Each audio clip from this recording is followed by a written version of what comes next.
Only around 5,000 people have reached the highest point on our planet, the summit of Mount Everest. But only a few brave souls have managed to descend to the deepest. No matter how harsh the conditions atop Everest, they pale in comparison to what awaits at the bottom of the Mariana Trench. Here, eternal darkness reigns. The pressure bends metal, and fountains of liquid sulfur erupt from underwater geysers. We'll talk more about the people who dared venture into this nightmare later, but first, let's explore the path one must take to reach record-breaking depths. 40 meters. This is the maximum depth for pearl divers and recreational scuba enthusiasts. 0 to 200 meters. This zone hosts 90% of all marine life. Sunlight can still reach these depths, allowing phytoplankton to grow. These microscopic organisms feed countless small species, which are in turn eaten by fish. 332 meters. The deepest scuba dive ever recorded. 200 to 1,000 meters. The twilight zone begins. Less than 1% of sunlight penetrates this far. Many creatures here generate their own light using bioluminescence to lure prey or scare off predators. 565 meters. The deepest recorded dive of the emperor penguin. At these depths, photosynthesis stops. Plants can't grow, but fish still roam, many diving deep to hide from predators.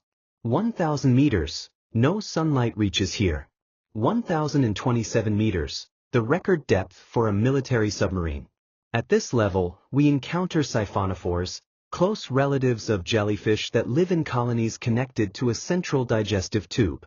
If an unsuspecting fish is drawn to their glowing lights, the siphonophore shoots out toxic barbs, and the colony feasts. Once past a kilometer deep, we enter the midnight zone, a place of absolute darkness.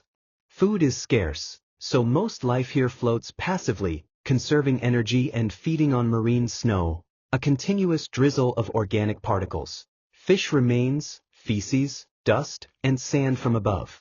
2,200 meters, the realm of giant squids. Sometimes, they battle with sperm whales that dive to these depths. 4,500 meters, here lives the anglerfish. Its glowing lure resembles a juicy worm, but it's actually a luminous bacterium housed in a fleshy stalk on its head. 6,100 meters, internet cables are laid at this depth. More than 99% of the ocean is no deeper than 6,000 meters. To go further, you must find fractures in tectonic plates, collisions that create underwater volcanoes, plateaus, and deep-sea trenches. That's how the Mariana Trench was formed, stretching over 2,550 kilometers long and 60 kilometers wide, south of Japan, shaped like a crescent. It remains one of the least explored places on Earth. We know more about the surface of Mars than we do about the Mariana Trench. At the bottom, the pressure can reduce any surface-dwelling creature to bloody mist in a microsecond. For an unprotected human, it would be like being crushed under a 500-ton boulder. The seafloor is dotted with geysers ejecting liquid sulfur and carbon dioxide. These substances are lethal to surface life, but essential for survival for some deep-sea organisms. We first learned about the trench's depth in 1875, during the HMS Challenger expedition. Technology at the time couldn't measure it precisely, but they recorded a maximum depth of 8,184 meters. Only 76 years later, the crew of a new Challenger, this time equipped with sonar, found a fissure 10,994 meters deep. That point became known as the Challenger Deep, named after both ships. In 2014, researchers from Hadal Ecosystem Studies discovered a new species of snailfish living more than 8,000 meters deep. Pale, eel-tailed, and scaleless, they looked too delicate to survive the crushing pressure. But their cell membranes are filled with unsaturated fats to stay fluid under extreme cold and pressure. Apart from this snailfish, there are no predators at such depth, so it faces little competition. But even this unique species likely can't reach the very bottom. The most common life forms in the Challenger Deep include sea cucumbers, albino isopods, and foraminifera, giant amoeba-like creatures. Methane and sulfur seeps fuel thriving microbial ecosystems, and when a whale carcass sinks to the bottom, it becomes a months-long feast for all. Geologists also have a keen interest in the trench. On its floor, they found an underwater lake of boiling sulfur, similar to those on Jupiter's moon Io. The first humans to reach the bottom were Jacques Piccard and U.S. Navy Lieutenant Don Walsh in 1960 aboard the bathyscaphe Trieste. Their goal was to test the vessel under extreme conditions. The descent took nearly 5 hours, but without scientific tools on board, they couldn't collect data or take photos. As they touched down, they kicked up so much sediment that visibility was zero. But they made a groundbreaking discovery: life exists at 11 kilometers deep. Piccard claimed to see a flatfish, though modern scientists believe it was a sea cucumber. Just as significant was Piccard's proof that water moves at such depth. At the time, many believed deep water was static, and some nuclear nations even considered dumping radioactive waste there. Thanks to the Trieste mission, this idea was abandoned. The dive lasted only 20 minutes, and the crushing pressure disabled their sonar, batteries, and several motors. One of the viewports even cracked. Though they wanted to return, the U.S. Navy later restricted Trieste's max dive to 6,000 meters due to safety risks.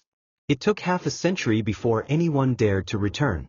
The next person was James Cameron, director of Titanic and Avatar. No stranger to diving, he had filmed the abyss, explored the Titanic wreck, and studied the sunken battleship Bismarck. Almost everything on land has been explored. We only send machines to space.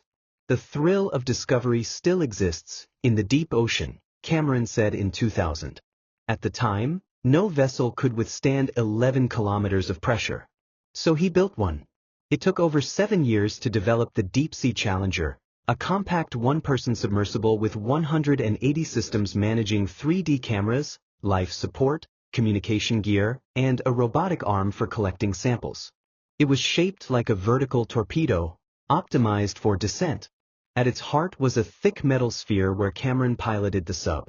Before diving, he invited Don Walsh, the only living person to have visited the trench.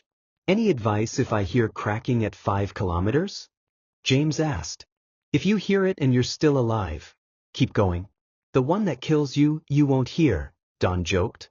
March 26, 2012, James Cameron became the first solo diver to the Challenger Deep. He planned to stay 7 hours, but a propulsion failure cut it down to 3. Inside the cramped capsule, barely over a meter in diameter, he sat hunched, isolated from the world. It felt like being on another planet. Empty. Lifeless, he recalled. He saw no signs of life, but samples he brought back contained many unknown microorganisms. For 7 years, no one else disturbed the trench.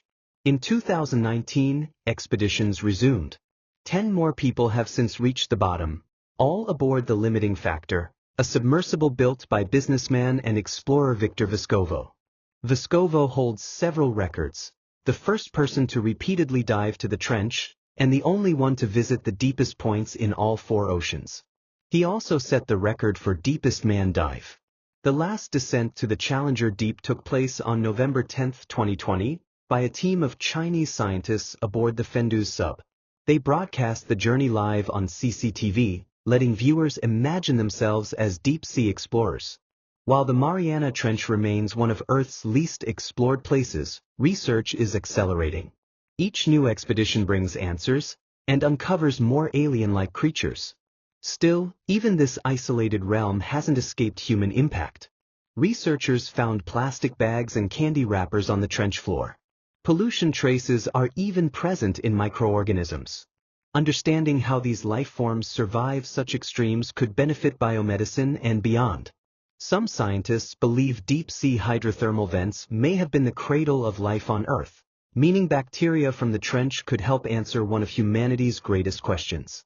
How did life begin in the universe? That's all for now. Let us know in the comments what you think of these incredible explorers. Leave a like if you enjoyed this video, and don't forget to subscribe for more amazing discoveries from the deep.